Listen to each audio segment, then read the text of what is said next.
Hello everyone, welcome to my another mini blog. So আজকে আমরা যাব নর্থ কলকাতার কুমোরটুলিতে।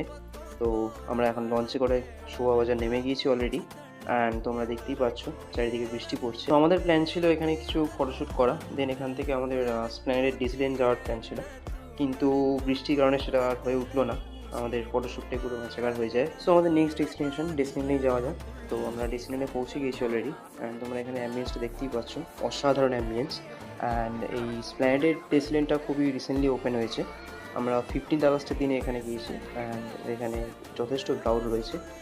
সো তোমরা দেখতেই পেলে শুধুমাত্র ইনডোর অ্যাম্বিয়েন্সটা নয়, আউটডোর অ্যাম্বিয়েন্সটাও জাস্ট অসাধারণ। অ্যান্ড তোমরা এখানে একটা সুন্দর বিকেল কাটিয়ে আসতেই পারো। সো এটা রয়েছে এসপ্ল্যানেডের ঠিক মেট্রো বিল্ডিংয়ের ওপরেই। সো দিনের শেষে আমাদের এই চায়ের আমেজটাও একটু দরকার ছিল। তো আজকের ঘোরাঘুরি আমাদের এখানেই শেষ হচ্ছে। তোমরা দেখতেই পাচ্ছ মেট্রো বিল্ডিং তোমাদের দেখিয়ে দিলাম। সো চলো টাটা, আজকের মতন ব্লগটা এখানেই শেষ করছি।